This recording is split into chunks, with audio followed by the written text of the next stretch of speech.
Hello friends, welcome you all. आज मैं आपके लिए जो वीडियो लेके आ रहा हूँ, देखिए बात करेंगे ब्रेकआउट स्टॉक्स की।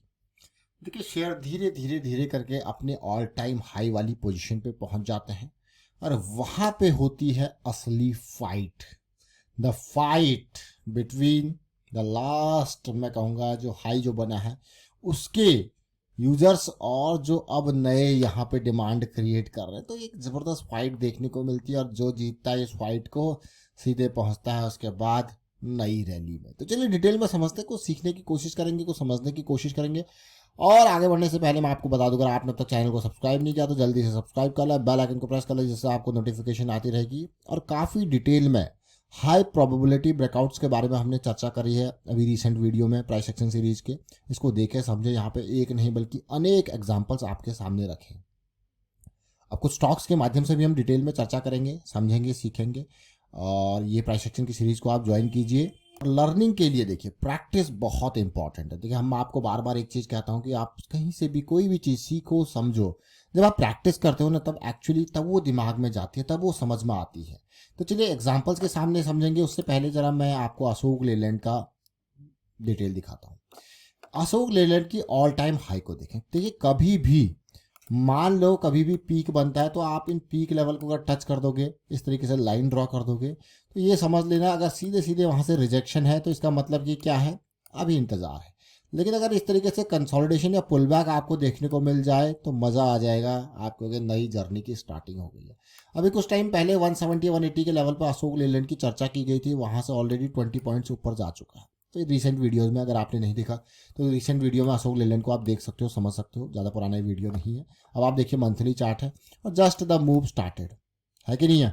ये तो एक स्टॉक है। अभी और स्टॉक, एक और स्टॉक को देखेंगे क्योंकि इसकी हम काफ़ी डिटेल में ऑलरेडी चर्चा कर चुके हैं और इस तरीके से अनेक ब्रेकआउट्स। लेकिन ब्रेकआउट में मुझे अच्छी चीज़ क्या लगती है कि अगर मंथली में हम देख रहे हैं ब्रेकआउट हो रहा है तो डेली में साइकिल की स्टार्टिंग अगर मिल जाए तो एक बहुत ही सुकून सा मिलता है। ऐसा लगता है the probabilities again a high, क्योंकि इसने ज़बरदस्त तरीके से कंसोलिडेशन दी होती है यहाँ पे और फिर साइकिल बियरिश टर्न करके बुलिश, या फिर मैं कहूँगा वहाँ पे 200 SMA के पास तक आ जाए तब भी बढ़िया है। अब मैं आपको लेके चलता हूँ एक और स्टॉक की तरफ जिसका नाम है जबरदस्त स्टॉक। लॉसेस के बाद रिकवर करके यहाँ देखिए लॉस लॉस, अब देखिए 1100 करोड़ का प्रॉफिट, 5600 करोड़ का रेवेन्यू। ये है Ujjivan financial services limited. Ujjivan financial की हम जब पहले जिक्र कर रहे थे स्टॉक को तो इन लेवल्स पे 282 के रीजन पे हमारे सामने आया था। लेकिन अब इस स्टॉक को जरा देखिए, आपने अशोक लेलैंड देखा होगा, ये इसका ऑल टाइम हाई है। कभी भी कोई स्टॉक ऑल टाइम हाई के इर्द गिर्द जाता है तो उम्मीद होती है कि यार यहाँ पे थोड़ा कंसोलिडेट करे, यहाँ पे थोड़ा पेशेंस दिखाए, यहाँ पे रुके, थोड़ा सा इंतजार करे, क्योंकि यहाँ पे इस लेवल पे पहले से ही जो है स्नाइपर्स मौजूद होते हैं, पहले से ही दुश्मन मौजूद होते हैं और उनको न्यूट्रलाइज करना ज़रूरी होता है। और अगर यहाँ पे ज़्यादा फोर्स मौजूद है तो इस जोन पे ज़्यादा फोर्स मौजूद है तो उसको न्यूट्रलाइज करने में समय लगता है। और एक बार ये न्यूट्रलाइज हो जाते हैं तो फिर आती है एक फ्रेश डिमांड और फिर जीत होती है इस नई रैली की। समझ रहे हो? तो एनिमी जो यहाँ पे बैठा हुआ है, दुश्मन जो यहाँ पे बैठा हुआ है, इस पीक पे बैठा हुआ है, ये मान के चलिए उसको न्यूट्रलाइज करके करना जरूरी होता है, तभी ये पीक कंट्रोल में आएगा। ये समझ के रखिए। देखिए, और ये हम बात कर रहे हैं देखिए माउंटेन वॉरफेयर की, जहाँ पे पीक्स होते हैं, बिल्कुल पीक को कंट्रोल में रखना जरूरी होता है और वही माउंटेन वॉरफेयर यहाँ पे भी चल रहा है। जैसे आप इस पीक को न्यूट्रलाइज करोगे, एनिमीज को यहाँ से मार भगाओगे, दूर भगाओगे, तब जाके ये पीक आपके कंट्रोल में है। अब आप नई दिशा में यहाँ से चलने के लिए तैयार। अब हमने मंथली चार्ट के बारे में बात करी है, तो जैसे मैं आपको बार बार कहता हूँ स्टॉक्स हमें बहुत कुछ सिखाते हैं। और जब वीकली पे इसकी साइकिल स्टार्ट हो रही थी स्टॉक ने बेहतरीन रैली दी थी। मैं बेहतरीन क्यों कह रहा हूँ, क्योंकि ये वो जोन था 290 का, ये स्टॉप लॉस था, इतना रिस्क और बढ़िया टारगेट। और सबसे पहले देखिए, जब हम आपको बार बार कहते हैं कि जब यहाँ से स्टार्ट होता है मूव तो this should be your target. क्यों? क्योंकि अब यहाँ पे ये इंतजार करेगा, अगर इसको और आगे जाना होगा तो इंतज़ार करेगा, और अगर ये ऊपर चला भी जाए तो पुल बैक देगा। तो इसलिए ये टारगेट अगर मान लो आपने यहाँ पे 280 या 290 पे खरीदा तो आपने यहाँ पे 550 इस जोन में एक ज़बरदस्त प्रॉफिट बुकिंग आपने देखी और उसके बाद इंतज़ार और अब नई जर्नी की स्टार्टिंग। अब इसको देखते हैं, इस पर्टिकुलर जोन को देखते हैं। ये तो पास्ट की बात है, चला गया, इसको भी छोटे टाइम फ्रेम पे देखते हैं, समझेंगे, कुछ सीखेंगे। अब जैसे यहाँ पे देखिए बिल्कुल आए ना 200 SMA के पास। अब यहाँ पे सबसे पहले रिस्क को समझेंगे। मान लो आपने इस करेक्शन में एंट्री ली विद दिस पार्ट, तो आप देखिए क्या है 290 का आपका एंट्री पॉइंट और स्टॉप लॉस क्या है ऑलमोस्ट 240 का। देख रहे हो ना ये रिस्क। तो रिस्क मैनेजमेंट क्यों इंपॉर्टेंट है, 200 SMA के पास एंट्री क्यों इंपॉर्टेंट है। अगर आपने यहाँ पे एंट्री ली 143 with the stop loss of this, तो ये लो रिस्क अपॉर्चुनिटीज है जिनको हम समझते हैं। Cycle starting and we are getting the low risk opportunity, and again you can see this is entry number 1, entry number 2, and now for breakout where we are. अब इसको मैं थोड़ा सा लिखूंगा, अभी कुछ कमेंट आए थे कि यार ये तो चीज़ है।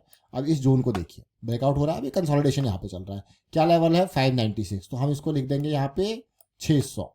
और अब जब भी आप वीडियो देखते हो ना, तो उसके बाद मैं कहूँगा अगर आपको उस स्टॉक का तो नाम आपको पता लग गया है कि नहीं है, तो उसको चार्ट में ओपन कीजिए। आप ये वीडियो देख के चार्ट अगर सीखना है तो चार्ट ओपन करना पड़ेगा। तो इसीलिए ये नंबर्स जो आपको छोटे छोटे दिख रहे हैं आपको क्लियरली दिख जाएंगे जब आप अपनी स्क्रीन पर चार्ट ओपन करोगे।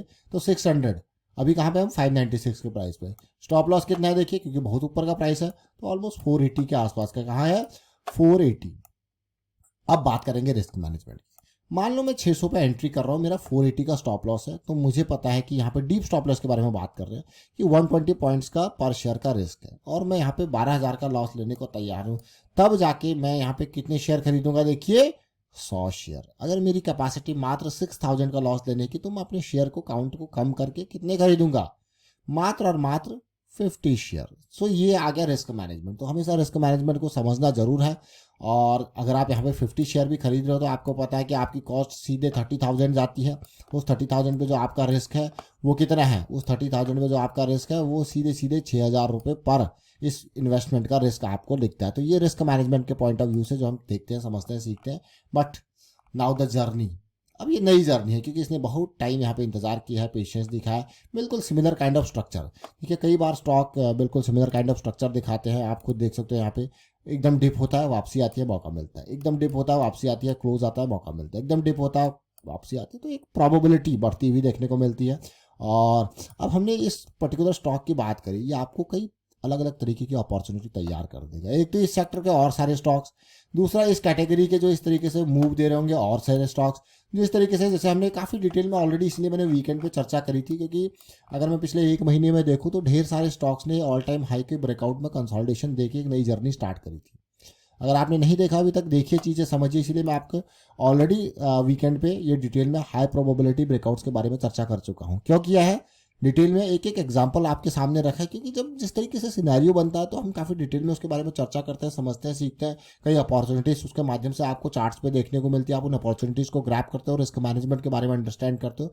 तो ये छोटी छोटी चीज़ें जरूर है, लेकिन बहुत महत्वपूर्ण चीज़ें हैं, इंपॉर्टेंट चीज़ें हैं। तो इसलिए मैं आपको यही कहूँगा, प्रैक्टिस कीजिए, प्राइस एक्शन की सीरीज़ देखिए, और सबसे इंपॉर्टेंट बात रिस्क मैनेजमेंट, इसके ऊपर जरूर फोकस करें, बहुत इंपॉर्टेंट है। और अवेयरनेस भी मार्केट में स्प्रेड करते रहें। और साथ के साथ देखिए, अभी इलेक्शंस आ रहे हैं, इलेक्शंस चल रहे हैं, मार्केट में वॉलेटिलिटी रहती है। और इलेक्शंस में अगर आप गवर्नमेंट से कुछ एक्सपेक्ट करते हो कि हाँ कोई भी गवर्नमेंट क्यों ना हो, तो अपने एक वोट का जो आपका अधिकार है उसको ज़रूर पूरा करते रहें। और मैं यही कहूँगा कि वोटिंग करते रहें। आप किसी भी पार्टी के सपोर्ट रहे हो, लेकिन आप एज ए सिटीजन एक वोटिंग राइट है, तो उसको ज़रूर यूज़ करें, और बहुत इंपॉर्टेंट होता है ये। और बाद में हम गवर्नमेंट्स आती जाती रहती हैं, हम कोसते रहते हैं, बट अपने राइट का इस्तेमाल करना यहाँ पे बहुत ज़रूरी है। वाइंड अप करता हूँ वीडियो का। Thank you for watching the video.